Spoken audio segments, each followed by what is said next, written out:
It is easily one of the most contentious murder trials of our time. Who killed Aarushi Talwar? Well, today the court had an answer. It's found her parents, Rajesh and Nupur Talwar, guilty of murdering their daughter and the domestic help, Hemraj. This is a case that has polarized public opinion. It has divided many people. The media has often been accused by several commentators and certainly friends of the Talwar family of having declared the Talwars guilty even before the court had. Well, today the court has taken the same position. The full judgment will be out tomorrow, but we have some excerpts here where the judge is saying usually parents are the best protectors of their children. That is the order of human nature. But there have been freaks in the history of mankind where the father and mother become the killer of their own progeny. The detailed judgment, of course, is still to come out. What was the reasoning of the court? We will know that as sentences are issued out. But Nupur and Rajesh Talwar, in a brief statement, have said that they refuse to accept guilt for a crime that they did not commit, and they will continue their fight for justice. On this special broadcast of the Buck Stops here this evening, we ask, has justice been served in the mystery murder of Aarushi Talwar? Let's introduce our guest this evening. Let me start with Kiran Bedi. She's joining us in the studio, of course, well-known former IPS officer. Also Nalini Singh, senior journalist and commentator. Shoini Ghosh, professor with the Mass Communication Research Center at the Jamia Millia Islamia University. From Chennai, joining us today is R.K. Raghavan, former director of the CBI. Also joining us, Kamini Jaiswal, senior advocate in the Supreme Court. We're also joined by close friends, almost extended family of the Talwars, Masooma Jha, very close friend of the family, and Vidushi Durrani, who is, of course, Aarushi's friend, a young voice on this program who must be thinking of her friend so very deeply today. Let me start with you, R.K. Raghavan. When the CBI placed its closure report before the special court that was actually looking at this case, the CBI's own closure report argued that while they saw the parents as what they called suspicious, they confessed that there was at that time no conclusive evidence. They called the evidence circumstantial, and they said it was a murder where they hadn't found a motive. The court then said that the CBI closure report was disappointing and basically said that there was enough prima facie evidence to start the trial. That trial has culminated today. After 19 months, the parents have been found guilty. In a written piece, you called the order of the court a bold decision. Now that we have a judgment today, it's not clear whether the CBI had new evidence to change its own mind. So many people will continue to ask questions. Many people will continue to ask, do we really know the truth? Has justice really been served? How do you respond to the court verdict? Yes, Baka. First, thank you very much for having asked me to come here and share some of my thoughts. Let's face it, this is a poignant moment for all of us. That is why I am slightly confused in my feelings. And here we are discussing the gruesome murder of a beautiful young thing created by the Almighty. It's a very gruesome murder, and justice has to be done. And I know what I'm going to say now. Every word of it will be critically evaluated. So I'll have to be very circumspect when I give my views on this. At the same time, these are the negative feelings that anybody to gloat over this verdict, it will be cruel, it will be vulgar. Okay. These are the negative things. On the positive side, this is a landmark judgment in the history of Indian criminal justice system, which is being assailed every day.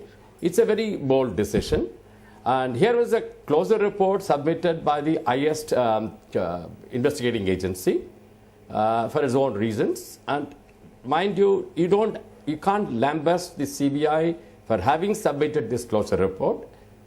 There is no mistake about the bona fides of the CBI. It gave certain reasons. Yes. But the judge, I think the lady who started with, was initially there, she differed with.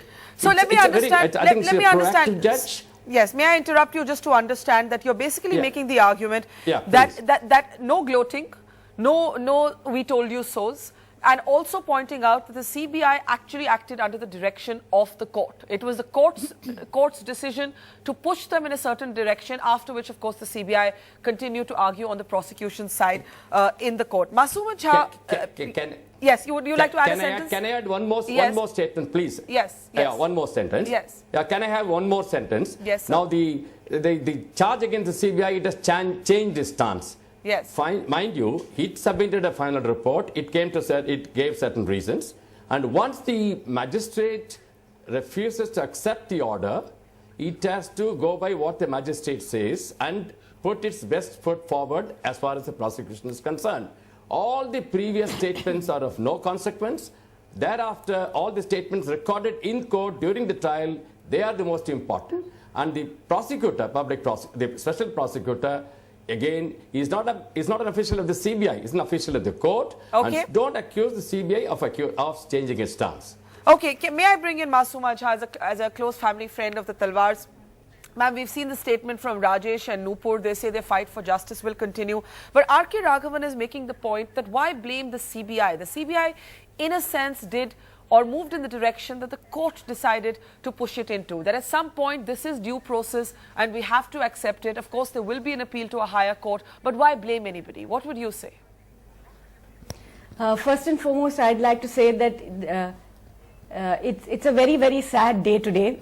I'm deeply anguished at what has happened, which is a travesty of justice. What has been denied today is justice for Aarushi. Aarushi was this beautiful 13-year-old child who loved her parents no end. The relationship to which I am witness, the relationship between Aarushi and Rajesh and Nupur is just unimaginably beautiful and loving. The parents have not done it. Coming to your question about the CBI and that they did this because the magistrate asked them to try the parents, I'd like to say through the whole trial process of 19 months, what we have seen is the CBI has played very dangerously.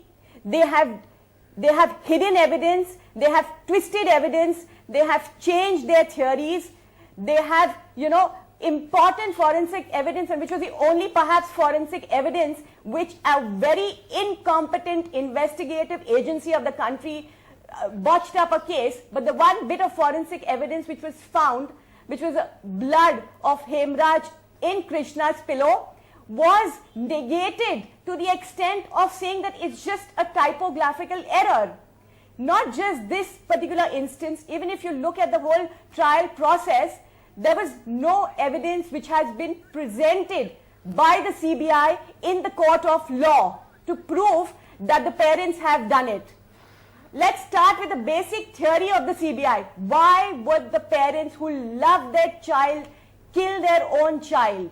Their theory was this 13-year-old was having an affair with a 50-year-old servant, and that is why she was killed. Okay. This is the theory on which they have based their entire case. Tell me, and I'm telling you this on record, this is a figment of imagination of one, the Noida police, and then the CBI. They do not have one shred of evidence to prove. May I just take that? There was nothing ever proved. There was this affair. The CBI and the police. No, let me finish this. Have spoken to hundreds of Aarushi's friends, people around them, people who are in their lives. To date, they have not found any evidence to show there was an affair which was there between the two. It is the one person's statement. They say there was an affair and you've got to believe it. Tomorrow they say, I'm having an affair with someone. Are you going to believe it? There has to be a basis to a claim. There has been no proof to do this. And the whole case lies on this. Okay, ma'am, I know that you're upset and you've raised many valid points, and I want to get R.K. Raghavan and Kamini Jaiswal in for just a moment before I go to the others. R.K. Raghavan, you're saying it's not fair to tar the CBI. You've heard a very, in a sense, emotional but yet logical argument from Masuma Jha. Where is the evidence? The CBI has based its entire narrative on the assumption that this young teenage girl and the domestic help in her house had an affair. This is the premise on which the entire argument is based, yet there's been no evidence offered for this. I have not had a look at the statements recorded or at the stand taken by CBI on record. If my information is correct, since the CBI could not adduce or advance any motive for the crime, they decided to close the case. Later on, during the trial, if certain statements have been made, it is not the CBI. I am not holding fort for the CBI here. But as a neutral person, as an outsider, I'm no longer, my relationship with CBI goes back to about 12, 13 years ago. But my information is that the CBI could not adduce any motive for the crime, and that is why they opted for a closure. And once the trial began, they have to go by witnesses' statements recorded in the court. Well, all the earlier statements are of no value at all. And if my information is correct, I do not think the CBI ever took a positive stand that the motive was that the girl was found in a compromising circumstance. No, in fact, I do not think that is the case. Mr. Raghavan, initially the CBI did not reach a conclusive position, but it has subsequently in its arguments been categorical enough to argue that it was the golf club and this was basically the reason that the parents came home, found their daughter in a clinch with the help, and that's why she was killed, a dishonor killing of some kind. That has been the argument in court, because the CBI actually couldn't find a motive. Kamini Jaiswal, is that a problem? This was either a perfect murder or a perfectly botched up investigation. Which was it for you? According to me, it was both. It was a perfectly botched up investigation from day one. When the UP police was doing it, they had messed up everything. Can you imagine walking into a place where you have found a dead body? You don't go around the house and look for the escape route, or if there was a person who had come, how did he go out? How is it for 24 hours they don't find a dead body on the terrace? Just because they are told that the keys are not there. So it begins with a botched up. In who botched up, where and why they did it, I don't know. And I will not be in a position to say much on what the... Sorry, complete your point. I think Masuma was trying to say something, but we'll get her in just after you complete. But she's not to ask me questions. I'm not to answer her questions here, okay? I am talking of a trial that has gone on. Obviously, when the trial court has convicted the people, it must be on the basis of the statements that have come on record during the course of trial. Now, without seeing the statements, without seeing on what basis this conviction, we don't have a copy of the judgment. Yes. So unless we have a copy of the judgment, it will not be fair to criticize or support that judgment. But may I ask you, when you look at, in a sense, the media narrative around this trial, and I'm going to go to the others in just a moment. The media, all of us in the media, to differing degrees, were accused of having prejudged the guilt of the Talwars, and that created an environment, as it were, in which the suggestion has been made that the judge could not have acted without taking that public pressure into cognizance. Kamini, do you think that's a fair criticism of the media? See, let me tell you one thing. Let's have one fact clear. CBI filed a closure report. Who filed objections? Objections were filed by the parents. And that is how the court went into it. Yeah. The parents filed objections to the closure report, and the court then went deeply into the matter and found that the closure report was not appropriate, and further investigation and trial must go on. Yeah. I think that's an important point you've raised. And the questions by the media, questions were raised by the media because of the fact of the kind of things that came out. You know, it's a small flat, a girl is killed while the parents are inside the house. I mean, a mother's instinct would immediately, if the girl is in trouble, there would be some kind of a sound. Somebody goes, puts on a AC and says, oh, the AC was enough, so they didn't hear it. The noise of the AC was enough for the parents not to hear. It was, the whole thing was, I don't know what was happening.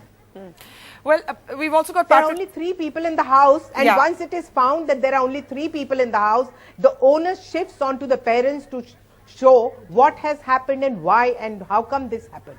Okay, that's an important and provocative statement there. The onus shifts on the parents because there was nobody else in the house, and that is something that the CBI has argued as well. Patrick French is on our panel as well from Philadelphia. We'll go to him in just a second. Shoini Ghosh, I saw you disagreeing with Kamini when she made the point that many have had this question, that the CBI places in its closure report the argument that we look at the parents as suspicious, but they also concede that the evidence is not conclusive, it's entirely circumstantial. They have found no motive for this murder. It is at this point Rajesh and Nupur Talwar who say, hang on, you cannot continue to look at us through this prism of suspicion. We're going to clear our name. Do you think, looking back, they could have just accepted that CBI closure report, which, while not giving them a clean chit, wasn't in the mood to prosecute them either? Do you think they made a key mistake, as Kamini says, if they were the ones who challenged that closure report? If you look at the parents as killers, then you would think they made a mistake. But if you saw the parents as people who really wanted to know who killed their child, they wouldn't be. Let me put this on record. I have not read the judgment. We will read the judgment and talk about it. But the conviction of the Talwars is scandalous. It is a grievous miscarriage of justice. I have followed the arguments carefully. I have looked at the evidence. I've been tracking this case from 2008. I'm not a family member. I don't know the Talwars personally. You have no personal I equation have with no them. personal equation with them. I've never met them. Now, the point is that I cannot believe that the kind of case that the CBI is making. What is the case hinging on? The case is hinging on the fact that Rajesh Talwar killed his daughter in a fit of anger because he found her in a compromising position with Aarushi. What is the evidence for that? The evidence for that are two testimonies given in court by doctors who have shifted their testimonies from the first team to the second team. And now, one by one, everybody is coming on television and saying, we must forget about the first team. And in fact, Maxwell Pereira came on television and said that the first team's mandate seemed that they were asked to clear the name of the Talwars. I think that's a huge allegation. What is the CBI doing about it?